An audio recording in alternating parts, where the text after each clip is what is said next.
हमने अभी तक इंटरेस्ट ऑन कैपिटल और इंटरेस्ट ऑन ड्राइंग का एडजस्टमेंट, पास एडजस्टमेंट सीखा। आज हम सीखेंगे कि जब हमने पार्टनर्स को सैलरी प्रोवाइड करना भी हम चार्ज करना भूल गए या पार्टनर के लिए हम कमीशन प्रोवाइड करना भूल गए, तो कुछ एडजस्टमेंट किए बिना ही हमने प्रॉफिट डिस्ट्रीब्यूशन कर दिया, तो ऐसे में हम अपने लिए पास एडजस्टमेंट एंट्री कैसे पास करेंगे। फॉर एग्जाम्पल, हमारे पास 3 पार्टनर है A, B and C. Capital they are having capital rupees 25,000 A, 25,000 to B and 50,000 to C. Net profit is rupees 30,000, which has been distributed among A, B, and C in their aggregate ratio 3:1:1, but without considering the following transactions. And the transactions are: first, IOC at the rate 10% per annum. हमने IOC 10% per annum की rate से partners capital account में create नहीं किया है। IOD we have not charged the IOD of rupees 350 for A to A, 250 B and C for 150. Salary of rupees 5,000 to A and rupees 7,500 to B. हम B को और A को salary देना भी भूल गए हैं। Commission due to A rupees 3,000 और हम A के लिए A को 3,000 रुपीज का कमीशन प्रोवाइड करना भी भूल गए हैं। तो ये सब एडजस्टमेंट किए बिना ही अपने 30,000 प्रॉफिट को हमने डिस्ट्रीब्यूट कर दिया है। तो ऑब्वियसली हमारा प्रॉफिट डिस्ट्रीब्यूशन रॉन्ग हो चुका है, लेकिन अब हम बैलेंस शीट प्रिपेयर कर चुके हैं और हम चाहते हैं कि नेक्स्ट ईयर के स्टार्टिंग में इसका इफेक्ट ना पड़े। तो इसके लिए हम अपने नेक्स्ट ईयर के स्टार्टिंग में एक एडजस्टमेंट एंट्री पास कर लेंगे bye preparing an analytical table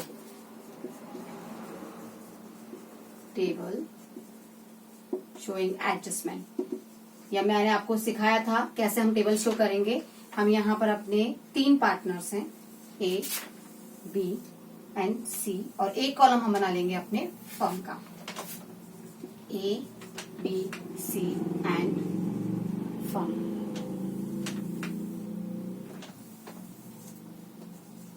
Debit and credit for A, debit and credit for B,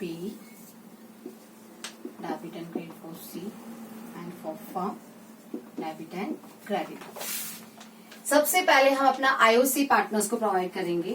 तो IOC 10% पर एनम A को हम देंगे 2,500, B को 2,000 एंड C को 1,500। पार्टनर्स कैपिटल अकाउंट में इंटरेस्ट को क्रेडिट किया जाता है, तो हम क्रेडिट करेंगे A के अकाउंट में 2,500, 2,000 B and 1,500 to C।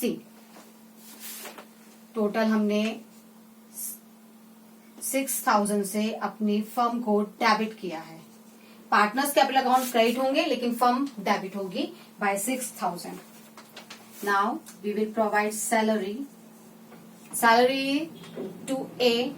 Salary के लिए हम पार्टनर्स कैपिटल अकाउंट को क्रेडिट करेंगे क्योंकि पार्टनर को सैलरी प्रोवाइड की जा रही है, तो it will increase their capital account, it will be credited to capital account. And B को हम दे रहे हैं सैलरी 7,500, सी को कोई नहीं मिल रही है, तो 12,500 से अगेन फर्म डेबिट होती है। देन कमीशन, हम ए को कमीशन प्रोवाइड कर रहे हैं 3,000 का। ए को हम कमीशन दे देंगे क्रेडिट 3,000 का। आईओसी हमने क्रेडिट किया है, सैलरी हमने क्रेडिट किया है और कमीशन हमने क्रेडिट किया है in the partners capital account 3,000। तो हमने फर्म को डेबिट कर दिया है 3,000 से। तो हमने देखा कि हमारी फर्म 21,500 से डेबिट हो चुकी है, यानी हमें फर्म में 21,500 का लॉस हो चुका है। लेकिन यहाँ पर आईओडी भी हमें चार्ज करना है ऑन पार्टनर्स कैपिटल अकाउंट, और आईओडी से हम पार्टनर्स कैपिटल अकाउंट को डेबिट करते हैं और फर्म को क्रेडिट करते हैं। तो पहले हम लिख लेते हैं टोटल क्रेडिट जो हमने किया है, टोटल 10,500, 9,500, 1,500 एंड 21,500। अब हम आईओडी चार्ज करेंगे। आईओडी डेबिट किया जाएगा इन पार्टनर्स कैपिटल अकाउंट 350, 250 एंड 150। तो 750 से हम अपने फर्म को क्रेडिट करेंगे। 750 से हमने अपनी फर्म को क्रेडिट किया है। 21,500 से फर्म डेबिट हुई थी और 750 से फर्म क्रेडिट हो चुकी है, तो फर्म के पास लॉस जो बचा है वो बचा है 20,750 का। And this loss will be distributed among the partners in their profit sharing ratio. और जब हम लॉस डिस्ट्रीब्यूट करेंगे तो हम पार्टनर्स के कैपिटल अकाउंट को डेबिट करेंगे। तो डिस्ट्रीब्यूशन ऑफ 20,750 in 3:1:1, इसे हम डिस्ट्रीब्यूट कर देंगे पार्टनर्स में। 20,750 divided by sum of ratio 3 + 1 + 1 5 multiply by partners ratio A, B and C 3:1:1। 3 का जो A का जो शेयर आता है इन द लॉसेस वो है हमारे पास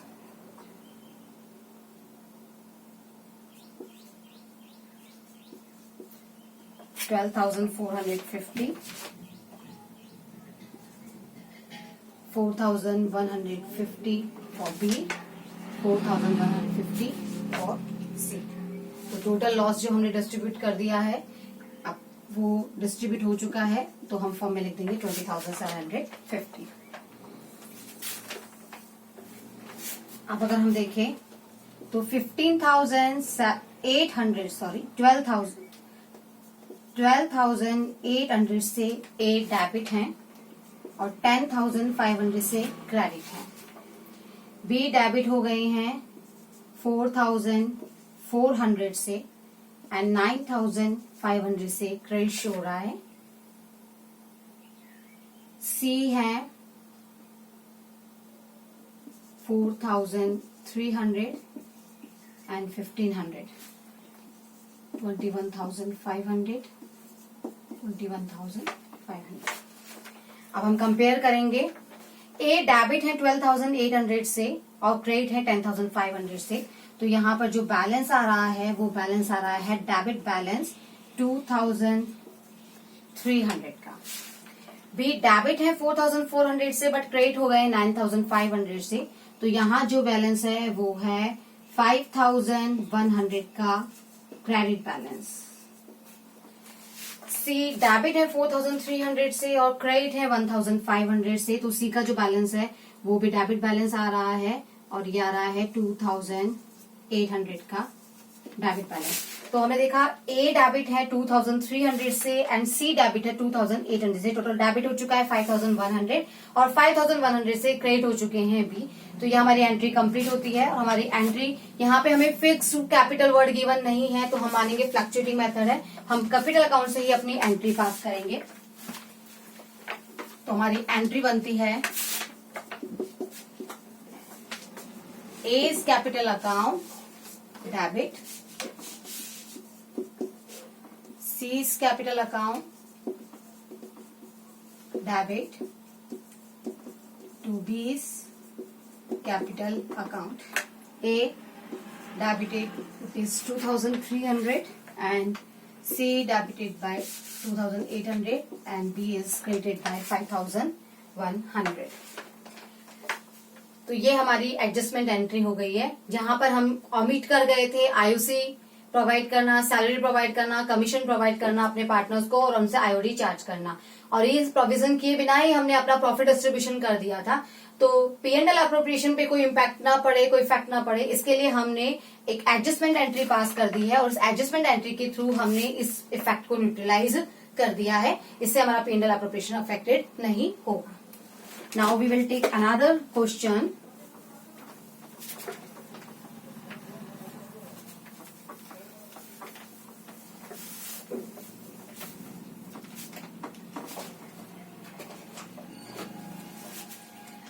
अभी तक हमने जितने भी क्वेश्चंस किए वहां पर हमने प्रॉफिट डिस्ट्रीब्यूशन जो किया था वो कुछ प्रोविजंस को किए बिना ही किया था, लेकिन वहां पर प्रॉफिट डिस्ट्रीब्यूशन कभी भी रॉन्ग रेशियो में नहीं हुआ था।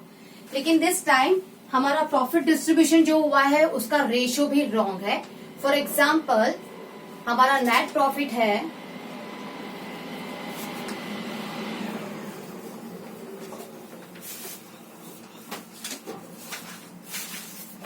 फॉर एग्जाम्पल हमारे पास 3 पार्टनर है X, Y एंड Z। इनकी कैपिटल है 6 लाख, 4 लाख एंड 2 लाख। यहां पर हमें पता चलता है कि पार्टनरशिप डीड प्रोवाइड कर रही है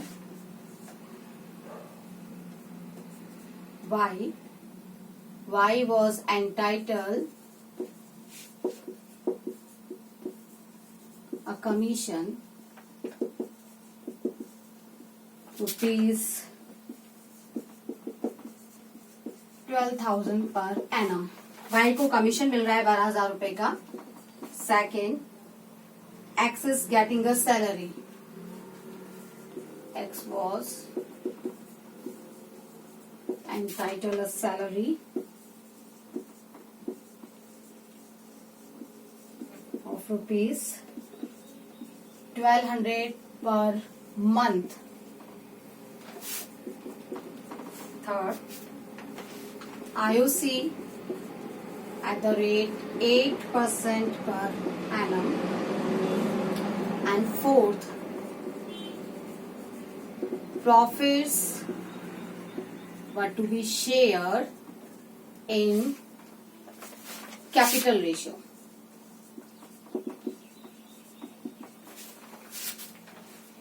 The net profit of rupees 4,22,400 was distributed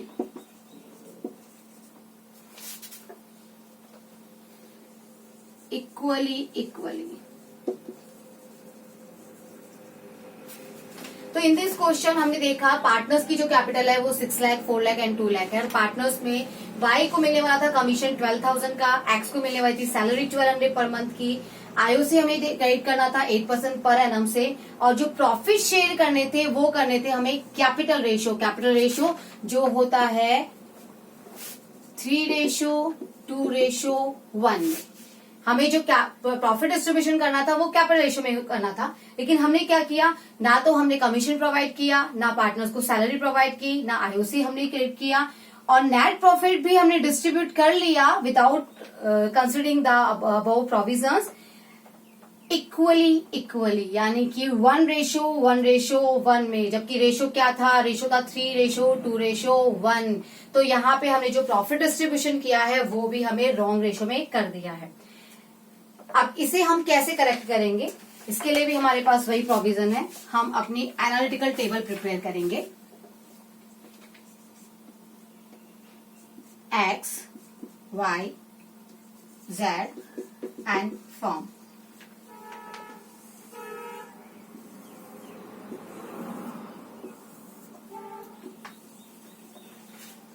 इसे करने का भी बिल्कुल वही तरीका है। आपको पार्टनर्स को जो जो प्रोवाइड करना है वो हम प्रोवाइड करते जाएंगे। अब प्रॉफिट डिस्ट्रीब्यूशन जो है वो हम ऑलरेडी कर चुके हैं, और सबसे बड़ी प्रॉब्लम ये है कि वो हमने रॉन्ग रेशियो में कर दिया है। तो ऐसे में हमें क्या करना होगा, हम पहले अपना सारा प्रॉफिट अपने पार्टनर से बैक कर लेंगे, उनसे वापस ले लेंगे, और फिर इस प्रॉफिट में से सारे एडजस्टमेंट करने के बाद जो प्रॉफिट बचता है that is the real profit, वो प्रॉफिट हम पार्टनर्स में डिस्ट्रीब्यूट कर देंगे। मैं फिर से बताती हूँ, हमने गलती की है कि हमने 4,22,400 को रॉन्ग रेशियो में डिस्ट्रीब्यूट कर दिया। तो हमने जिस रेशियो में डिस्ट्रीब्यूट कर दिया हम उसी रेशियो में पार्टनर से वो वापस ले लेंगे। जब हमने उन्हें प्रॉफिट प्रोवाइड किया था तो हमने पार्टनर्स कैपिटल अकाउंट को क्रेडिट किया था। जब हम इस प्रॉफिट को वापस लेंगे तो हम पार्टनर्स कैपिटल अकाउंट को डेबिट कर देंगे विथ 4,22,400 से, उनके considering their ratio. After that we will provide their commission, salary and IOC, और इन सबको चार्ज करने के बाद जो प्रॉफिट बचेगा वो प्रॉफिट जो एक्चुअल में ट्रू और फेयर प्रॉफिट है, वो फेयर प्रॉफिट हम एक्स और वाई जेड में उनके करेक्ट रेशियो जो है 3:2:1 हम उसमें डिवाइड कर देंगे। तो हम स्टार्ट करते हैं। First of all we will credit IOC at the rate 8% per annum. 48,000 हम क्रेडिट करेंगे एक्स की कैपिटल को 48,000 से, वाई 32,000 से, और जेड 16,000 से। तो हमने टोटल डेबिट किया अपनी फर्म को 96,000 से। Then we will provide salary to X, हमें एक्स को सैलरी देनी है, सैलरी है 1200 पर मंथ, तो it will be multiply by 12, salary हम जो देंगे एक्स को वो होगी 14,400, तो हम 14,400 से अपनी फर्म को डेबिट कर लेंगे। Next we will provide commission, जो हमें प्रोवाइड करना है वाई को 12,000 पर एनम है ये, तो 12,000 पर एनम से हम जेड के कैपिटल अकाउंट को रेट कर देंगे, तो हमें लॉस हो गया है 12,000 का। हमने देखा 96,000 से हमने फर्म के पार्टनर्स को क्रेडिट किया बट फर्म को डेबिट किया, 14,400 से हमने एक्स के कैपिटल अकाउंट को क्रेडिट किया, फर्म को डेबिट किया, जेड 12,000 से क्रेडिट हुआ है और फर्म को हमने 12,000 से डेबिट कर दिया है। तो इन दिस वे हम देखते हैं कि जो हमारा टोटल लॉस अब तक हो चुका है वो हो चुका है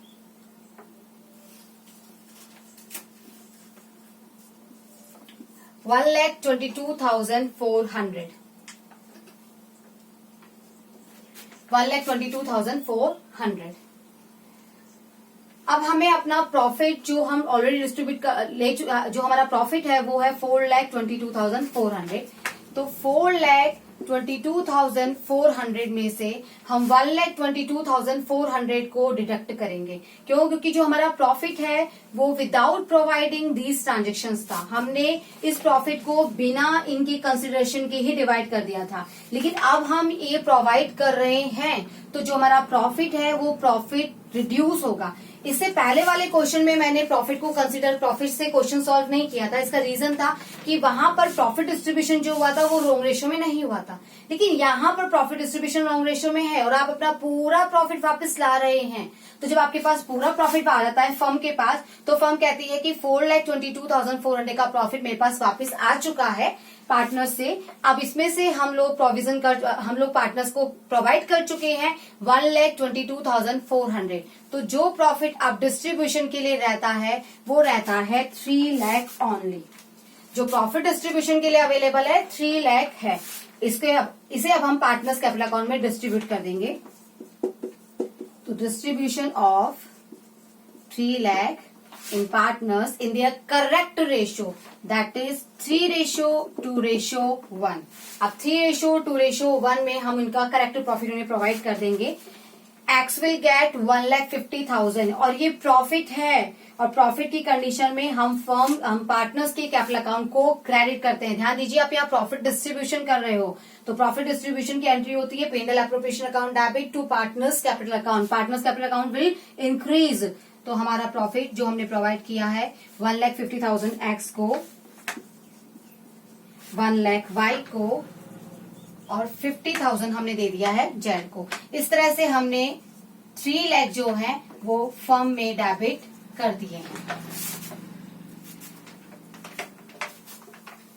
हमने क्रेडिट किया आईओसी 48,000 इन एक्स का account, 32,000 Y account, 16,000 Z account, total 96,000 का हमें लॉस हो गया है। फिर हमने सैलरी प्रोवाइड की है एक्स को 14,400 बाय क्रिएटिंग हिज अकाउंट, हमें 14,400 का लॉस हो गया फर्म में। कमीशन हमने प्रोवाइड किया है वाई को, हमने कमीशन से वाई के अकाउंट को क्रेडिट किया है, कमीशन हमने प्रोवाइड किया है वाई को, सॉरी ये वाई को प्रोवाइड होगा 12,000, तो हमने कमीशन प्रोवाइड किया है वाई को 12,000 का, हमने वाई के अकाउंट को क्रेडिट किया बाय 12,000 और फर्म को डेबिट कर दिया है 12,000 से। And after providing these provisions we have the balancing amount of profit that is 3 lakh, and 3 lakh will be distributed among X Y Z in their correct ratio. This is the correct profit in their correct ratio 3:2:1। X got rupees 1,50,000 as profit, Y got 1 lakh rupees as profit and Z got 50,000 as profit। और हमने इस profit के लिए उनके capital accounts को क्या किया है, क्रेडिट किया है। Now we will show our profit which have been taken back from the partners in the firm। अब हम दिखाएंगे कि वो प्रॉफिट जो हमने वापस ले लिया था, आप चाहे तो उसको पहले भी कर सकते हैं और चाहे तो बाद में भी कर सकते हैं। Profit of rupees 4,22,400 taken back in, उसी रेशो में वापस लेना है जिस रेशो में आपने पार्टनर्स को दिया था। हमने पार्टनर्स को 3:2:1 में नहीं दिया था, हमने पार्टनर्स को इक्वली यानी कि 1:1:1 में ये दिया था। तो हम 1:1:1 में ही इसे वापस लेकर आएंगे। तो हम पार्टनर्स से जब वापस ले रहे हैं तो अब हम पार्टनर्स के कैपिटल अकाउंट को क्रेडिट नहीं कर सकते, हम उनको डेबिट कर रहे हैं। ध्यान दीजिएगा, जब भी आप पार्टनर्स को प्रोवाइड करते हैं पार्टनर्स कैपिटल अकाउंट क्रिएट होता है, लेकिन जब हम पार्टनर से चार्ज करते हैं तो पार्टनर्स कैपिटल अकाउंट डेबिट होता है। डेबिट होगा 1,40,800 से एक्स का अकाउंट, 1,40,800 से वाई का अकाउंट एंड 1,40,800 से जेड का अकाउंट। टोटल हमने क्रेडिट कर लिया अपनी फर्म को 4,22,400 से। इसे मैं एक बार वापस एक्सप्लेन करना चाहूंगी। हमने अपनी फर्म का प्रॉफिट 4,22,400 डिस्ट्रीब्यूट कर दिया था equally in the partners, but correct ratio था 3:2:1। तो पहली गलती जो हमसे हुई वो हुई रेशो को लेकर कि हमने रेशो जो लिया है वो रेशो ही रॉन्ग ले लिया, यानी प्रॉफिट डिस्ट्रीब्यूशन रॉन्ग रेशो में हो गया है। दूसरी गलती हमने की कि जब हमने प्रॉफिट डिस्ट्रीब्यूशन किया तो हमने वाई को उसका कमीशन प्रोवाइड नहीं किया, हमने एक्स को उसका सैलरी प्रोवाइड नहीं किया और हमने आईओसी भी प्रोवाइड नहीं किया है। तो हम सबसे पहले अपने प्रॉफिट को वापस ले लेंगे पार्टनर से उसी रेशो में जिस रेशो में हमने इसे डिस्ट्रीब्यूट किया था। तो ये 4,22,400 का प्रॉफिट फर्म में वापस आ गया है, फर्म का अकाउंट क्रेडिट हो गया है और पार्टनर्स अकाउंट डेबिट हो गए हैं respectively their share of loss 1,40,800, 1,40,800 and 1,40,800. Then we provide IOC to X, Y and Z, salary to X and commission to Y. And after providing these amounts, we came to know that our balancing profit is ₹3 lakh. अब हमें पता चलता है कि जो actual profit था वो 4,22,400 नहीं था, ये तो 3 लाख था। And this profit will be distributed among X, Y and Z in their correct profit sharing ratio 3:2:1. तो हम जब पार्टनर को प्रॉफिट डिस्ट्रीब्यूशन करेंगे तो उनके कैपिटल अकाउंट को क्रेडिट कर देंगे बाय 1,50,000, 1,50,000 और फर्म के अकाउंट को हम डेबिट कर देते हैं 3 लाख से। तो अब हम देखेंगे कि हमने टोटल डेबिट कितना किया और टोटल क्रेडिट क्या किया ताकि हम अपनी एंट्री प्रिपेयर कर सके। टोटल डेबिट हुआ है 1,40,800 से, हमने एक्स को डेबिट किया है और एक्स क्रेडिट हो रहे हैं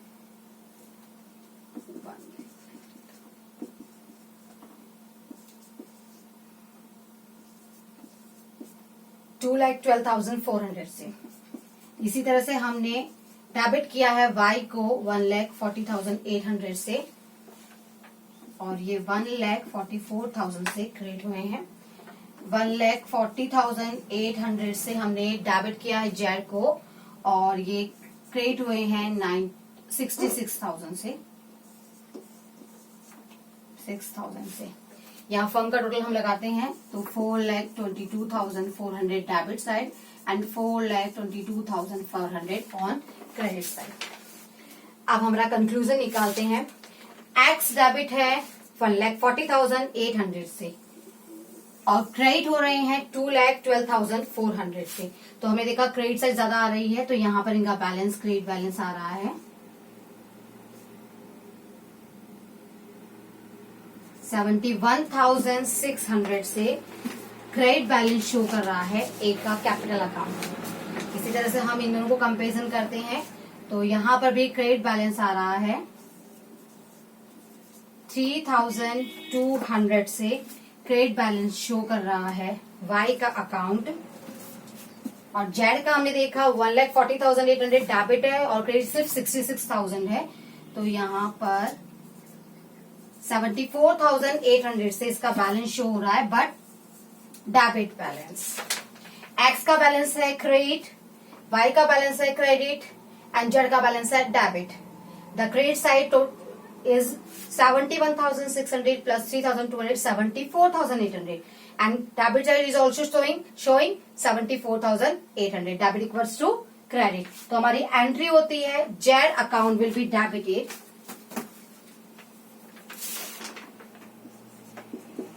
Jades capital account debited 74,800 to X capital account to Y's capital account 71,600 and 3,200। तो इस तरीके से हमने अपनी एडजस्टमेंट एंट्री प्रिपेयर कर ली है जब हमने प्रॉफिट डिस्ट्रीब्यूशन भी रॉन्ग रेशियो में किया है। इससे पहले वाले क्वेश्चन में प्रॉफिट डिस्ट्रीब्यूशन रॉन्ग रेशियो में नहीं हुआ था, तो हमसे जितना अमाउंट इनकरेक्ट हुआ था हमने उसी अमाउंट को, उतने ही लॉस को हमने पार्टनर्स में डिस्ट्रीब्यूट कर दिया था। लेकिन दिस टाइम हमसे प्रॉफिट डिस्ट्रीब्यूशन भी रॉन्ग हुआ है, तो हमें पूरा प्रॉफिट बैक लेना होगा। उसके बाद सारे एडजस्टमेंट करने के बाद जो करेक्ट प्रॉफिट आएगा वो प्रॉफिट पार्टनर्स में डिस्ट्रीब्यूट करना होगा और तब अपनी एडजस्टमेंट एंट्री प्रिपेयर करनी होगी। तो ये हमारी पास एडजस्टमेंट की क्लास जो आज खत्म होती है। Next we will take guarantee of the profit in our next class. Thank you so much.